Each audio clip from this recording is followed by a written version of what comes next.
Salut à tous, c'est Fabio. Alors aujourd'hui, nous sommes au quartier haut, un lieu mythique silanais. Nous sommes devant le café social, siège de la Jeune Lance, lieu mythique silanais aussi. Et nous allons retrouver un joueur qui, l'avenir le dira, va peut-être devenir mythique. En avant partout. Merci à toi. Et on va faire l'actualité toute fraîche. On va revenir sur ton tournoi de Marseillais d'hier. Tu en gardes un goût amer? Je sais pas si c'est le. Comme entrer en matière, c'est pas, c'est pas la meilleure des choses. Ouais, un petit peu. Ouais. Un petit peu. Mais bon, c'est pas grave, ça arrive. C'est des choses qui arrivent. Voilà. J'ai râlé pour le poids. J'ai jouté quand même. Mais bon, ce qui m'embête le plus, c'est que le joueur d'après, John Ragnow, demande un homme. Et t'as le jury qui cède et qui lui apporte un homme. Quoi. Donc, c'est rageant. Ouais, c'est emmerdant. Voilà. On va revenir à une touche un peu plus joyeuse donc. Ta victoire au pêcheur. Ouais. Tu tournes autour depuis plusieurs années. Ouais. Enfin, tu as réussi. Est-ce que ça t'a ôté un poids? Ouais, est-ce que c'était un poids déjà? Franchement, non. Non, moi les tournois, je les prends comme ça. C'est clair que je voulais gagner le tournoi lourd quand même. Ça m'embêtait de ne pas pouvoir le faire, mais je me mettais pas la pression plus que ça, quoi. Et je me disais, ça devait arriver. Si ça devait arriver, ça arriverait bien un jour, quoi, tout simplement. Dans quel état d'esprit tu te sens au moment de la finale et d'affronter en plus Aurélien? C'est un peu particulier. L'envie de ne pas le manquer.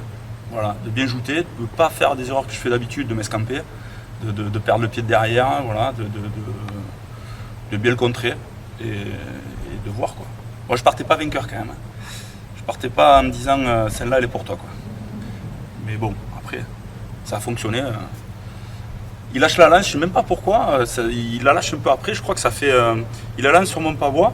Moi je passe pas la garde, c'est-à-dire que j'y viens dedans, là ma lance décroche et il tourne, ma lance décroche et lui il a sa lance qui est encore bloquée sur mon pavois. Je sais pas si c'est pas sa bigue derrière qui fait une sorte de porte-à-faux et qui fait lâcher la lance. Voilà, tout simplement. Est-ce que depuis cette victoire, avant tu étais considéré comme un excellent joueur, un outsider, est-ce que tu sens un regard différent des autres joueurs à ton encontre? Non, pas du tout. Moi je suis hyper irrégulier. Et je perds au premier homme, je peux perdre au deuxième, ou je peux aller en revanche, faire de super passes. Tu es souvent classé quand même. Ouais. Ben là, depuis le début de saison, ouais. Les deux derniers tournois, non. J'ai fait une fin de saison dernière, l'année dernière, qui était pas mal. J'ai fini 5e de ligue aussi. Donc c'est honnête. Mais voilà, moi je me considère pas régulier, quoi. Je me considère pas régulier, et notamment sur mes débuts de tournoi. Voilà, pour moi les joutes c'est du timing et de la confiance. Et souvent quand j'attaque les tournois, je me pose trop de questions. Alors que dès que je rentre dans le tournoi, là j'ai plutôt la rage qui arrive et je m'impose moins, quoi. Est-ce que tu considères que la Jeune Lance en termes de joueurs lourds moyens, avec donc toi, avec les Mathieu Di Stefano, les Benjamin Rank, les Aurélien, les ISPA, est-ce que tu considères, amateur bien sûr, est-ce que tu considères que vous êtes la société la plus solide du moment? On est pas mal déjà. En termes de résultats déjà On est pas mal, ouais. Ben là, ces dernières années, c'est vrai qu'on a toujours été bien, mais grâce à Aurélien. Aurélien, il te fait 80% du travail. Il te fait 80% du travail quand il est capable de gagner 5-6 tournois dans l'année. Bon, voilà, ça a toujours été ça là, ces dernières années. Maintenant, c'est vrai que voilà, un Soula, il est capable de gagner un tournoi à tout moment. Ça, c'est des types, voilà, ils viennent pas de tous les tournois, mais à l'avenir, il est là, hop, personne ne le jette. Cette année, on prend Cédric. Il est monumental, quoi. Il joue. En plus, moi je fais un parallèle parce qu'il joue vraiment à la Jacques. Il a ses pavois dedans, il tient tout, il fait de super passes. Donc voilà, t'as Benjamin. Il a un petit problème, c'est la bringue. C'est pas un problème, c'est une chance qu'on a. Je te jure, c'est une chance, c'est un super mec. Et voilà, il est à la fois bon aux joutes, dans un super état d'esprit. Voilà. Donc, au-delà des résultats, franchement, on a un groupe de lourds, mais au-delà même des seniors. Enfin, voilà, il y a vraiment de bons gars à la Jeune Lance. Ouais, non, c'est super. C'est super. Moi, c'est une société qui a une âme. C'est une société qui a une âme, qui a une histoire, qui a un poids. Tu vois, là, ici, tu me demandes où est-ce qu'on va faire l'interview.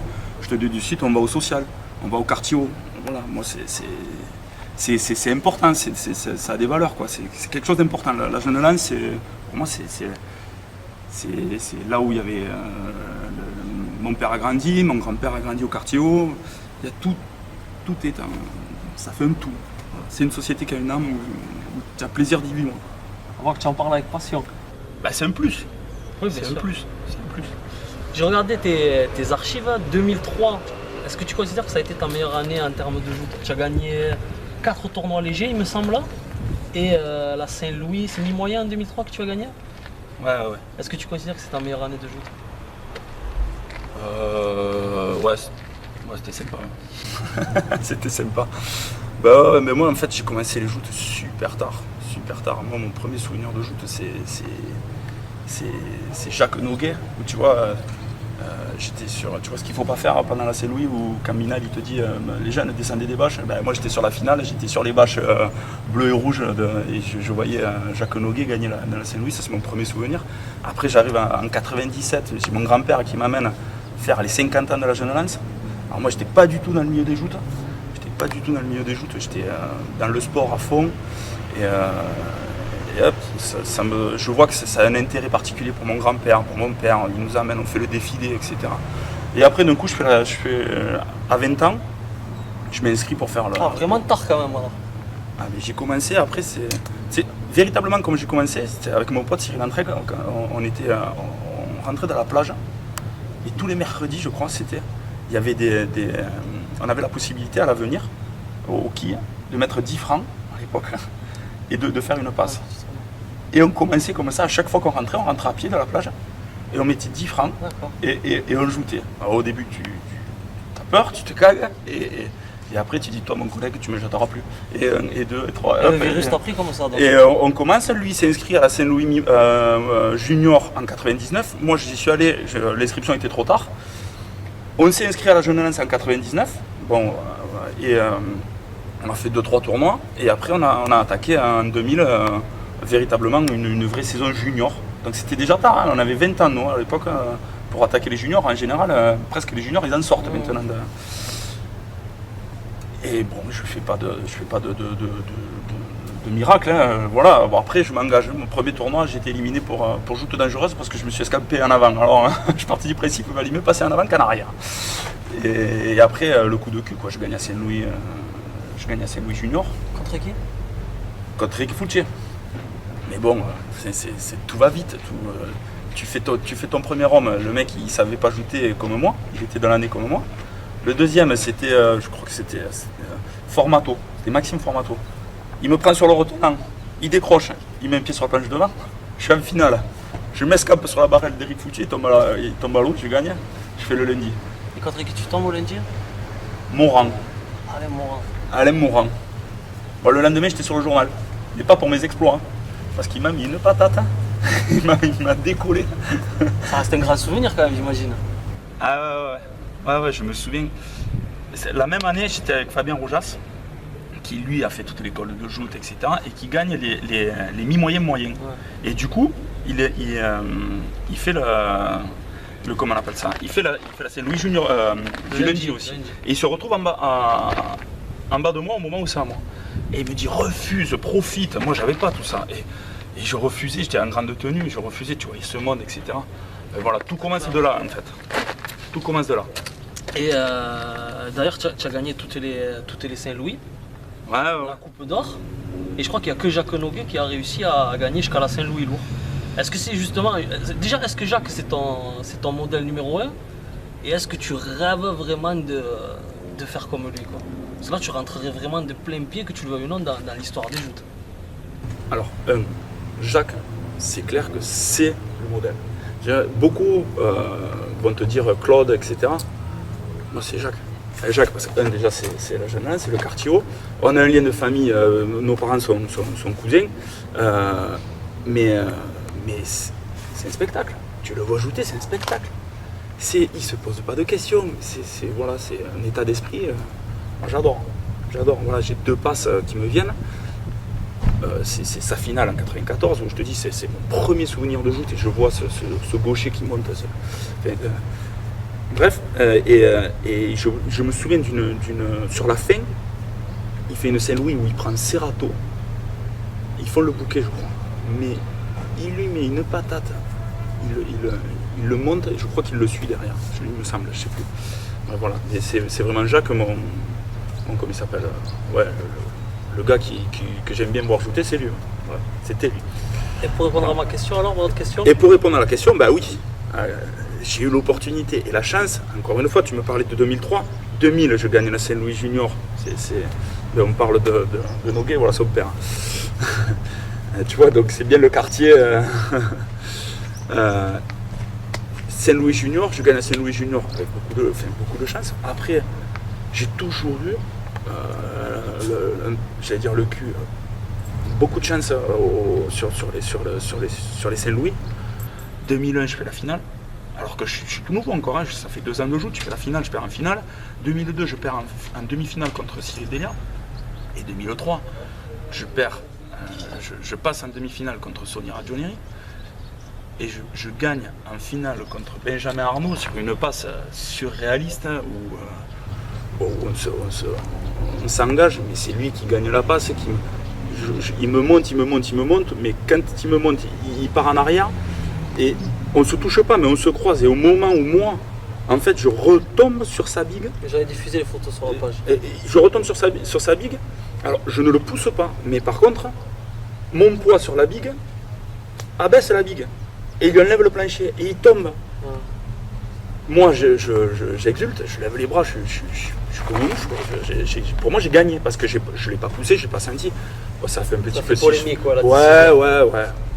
Bon, après, c'est comme ça. Mais en tout cas, c'était une belle joute. C'était une passe engagée. On s'est vraiment régalé, quoi. Bon, voilà, ça a été en ma faveur à ce moment-là. Et lui, à ce moment-là, était véritablement masqué au niveau des Saint-Louis, quoi. Parce qu'il perd la finale, je crois, contre Sonny en junior.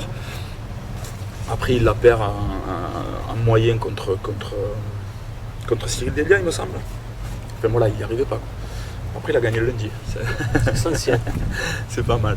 Voilà, et pour revenir, donc j'enchaîne. Après, j'ai mis énormément de temps pour gagner, les moyens.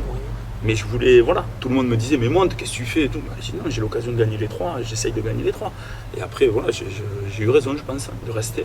Et souvent, c'est les questions que se posent les lourds en disant, ouais, le lundi, c'est quand même fantastique. Ouais, c'est clair, c'est fantastique. Mais gagner une Saint-Louis, la moyenne, c'est magique. Quelle est ta plus belle victoire?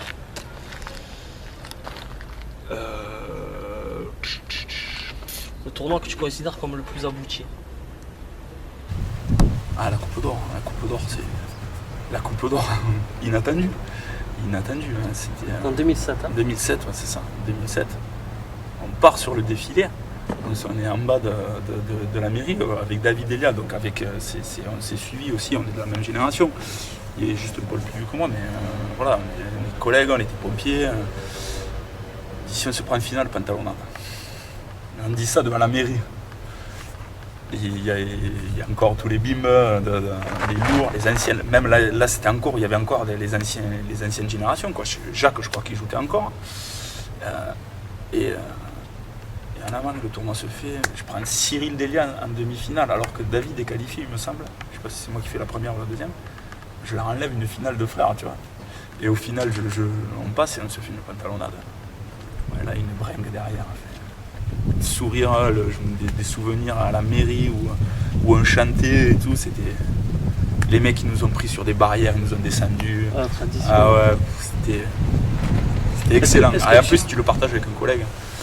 Après, ceci dit, pour parler des pantalonnades, ouais, je sais pas si je le referai. Alors ça s'est fait avec David parce qu'on s'était, voilà. Mais avec la maturité, je me dis, je pense que ça dessert le spectacle. Ouais, il faut un vainqueur. Il faut accepter de perdre aussi. Maxime, la Jeune Lance a toujours été une société qui compte dans le paysage des joutes, non seulement sétoise, mais également surtout le plan régional. Comment tu considères la société, le renouveau depuis que Mathieu est à la présidence? Ouais, c'est un peu particulier. Moi, je suis arrivé en 99 à la Jeune Lance. Je faisais mes premières réunions. Les réunions, on les faisait au social. Avec, donc c'était Minal à l'époque. Donc c'est un président emblématique. Après, on l'aime pas. Mais bon, c'était un président emblématique. Et on faisait des réunions avec Peu-à-Peu, avec Félices, avec Nicolas Darus. On faisait des réunions. Moi, j'arrivais là. Je me demandais ce qui m'arrivait, on me prenait les noms et après on chantait pendant les réunions, mais c'était 19h, 20h, etc. Et là après, c'était la société en 99, t'avais Soula, Noguet, Evangelisti, les mecs qui te restaient tous les podiums, c'était une grosse société de fête, on gagnait des Saint-Louis, voilà. Et après, Minal a souhaité prendre un peu de distance et donc naturellement, c'est Mathieu qui a repris. Et bon voilà, après ça a été un temps de flottement. Mais bon, je pense que voilà, Mathieu il a des qualités humaines qui fait qui drainent derrière lui des gens simples, sans aucune. Il n'y a pas de problème. Voilà, tout est facile. Tout est facile, c'est du travail. Il bosse énormément. Et voilà, nous, là, c'est un plaisir d'être à la société parce que tous les mardis, on se réunit, on fait des grillades, on fait des entraînements.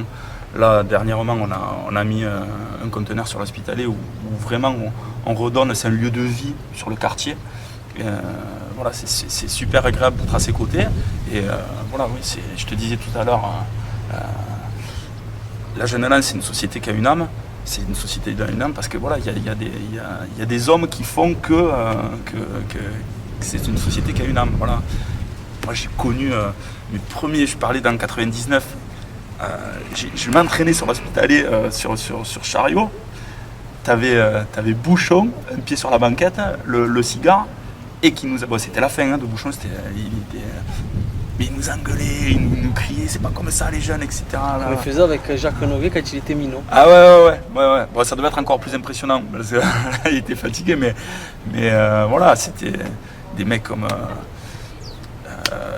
voilà, Jacques, des hommes de la société. Moi, voilà, si je peux dire un mot aussi sur Georges Ispa, je sais pas si tu connais, mais c'est des gens très discrets, c'est des gens simples. Voilà, un humour, pince sans rire, derrière cette moustache, c'était fabuleux. Combien de soirées on a fait avec Georges où il chantait du Renaud, du Brassens, ou même c'est un compositeur, enfin, il a écrit des chansons, c'était fantastique. Des mecs comme ça, ils te font aimer la société, quoi. Ils te font aimer la société. Et tu vois, c'était pas des super shooters, mais quand tu arrives là, ben, t'es pris là-dedans. Et voilà, ces gens-là, quand Mathieu est arrivé, ben, les Georges étaient présents encore. C'est important pour toi de rendre hommage à ces gens? Ben ouais, c'est un tout. Comme je te disais, la Jeune Lance, le social, c'est un lieu mythique, le social, le quartier haut. Ouais, pour moi, c'est quelque chose. Ça va au-delà presque de la pratique sportive. C'est là que tu sens que les joutes, c'est pas qu'un sport, quoi. C'est aussi une tradition, c'est de la transmission de valeurs, c'est tout ça. C'est vrai que la société fait partie intégrante du quartier aussi, les deux vont de pair. Ah bah oui, complètement. Tu sais, tu donnes un bar de joute. Tu parles quoi? T'as trouvé le cristal? Non. Tu dis le social. Oui, c'est vrai. Tu dis le social. Ouais. Voilà, c'est pour ça, c'est mythique. C'est mythique. Et voilà, tout ça fait que voilà, ça te donne la responsabilité de toi à ton tour travailler pour pouvoir transmettre aux autres ce truc-là. Et c'est un peu particulier, c'est un quartier. Avant les sociétés de joute, c'était des sociétés de quartier, etc. Et nous, on a encore ce sens-là d'avoir cette identité-là qui est due certainement à la géographie du lieu aussi. Hein, mais voilà, c'est un supplément d'âme. Et pour finir, est-ce que tu penses que quoi qu'il arrive en termes de résultats cette saison, ton année 2016, grâce à cette victoire, est d'ores et déjà réussie? Ah ben ouais. Oui. Bah, j'ai gagné un tournoi. Chaque année, j'essaie de faire un petit truc. Voilà, je fais pas partie des jouteurs vachement réguliers, voilà, des April, des Evangelisti ou Benjamin Arnault, des mecs qui sont vraiment au-dessus pour moi. Voilà, il y a ces trois-là. Après, on est une poignée à pouvoir faire des trucs, être ponctuellement là, après de se battre pour les places d'honneur. Mais voilà, moi aussi, ouais, un tournoi c'est bien. Tu vises un, Enfin, si je peux en prendre d'autres, tu vises un top 5 là, dans le classement des ligues à la fin ou pas? je vise rien. Non Je vise rien. Non, je vise rien. On verra bien, il faut être régulier, après il faut être présent sur tous les tournois. Un tournoi, ça va super vite. Ça va super vite. Tu fais tes 3 passes, tu te qualifies. Tu as un bon tirage. Tu te qualifies. Dans les revanches, tu as un bouquet, tu fais une passe, tu fais une demi-finale, ou tu fais une belle. Voilà, ça va super vite. En 6 passes, tu peux gagner un tournoi, quoi. Ça va super vite. Le mot de la fin, tu as quelque chose à rajouter toi, que tu voulais parler, ou on en reste là? Non, voilà, moi si tu me disais là par rapport au tournoi, les deux qui me manquent, moi ce que j'aimerais gagner c'est la Jeune Lance, encore une fois. Ah oui, c'est vrai. C'est la Jeune Lance. Mais bon, c'est hyper compliqué. Voilà ce qu'il a fait Silvio dimanche dernier. Quand tu t'occupes, que tu es bénévole dans l'association, que tu prépares la fête, tu fais la fête. Tu es récent président qui plus est aussi. Voilà, et que derrière tu dois ajouter le dimanche, t'arrives le dimanche, t'es exténué quoi. Et réussir à gagner ton tournoi, c'est quelque chose de particulier. Et le lundi. Mais bon, après, un accident, qui sait. Ça peut toujours marcher. Voilà. Ok Max, merci à toi. Merci et à à toi. bientôt sur les planchers. À bientôt.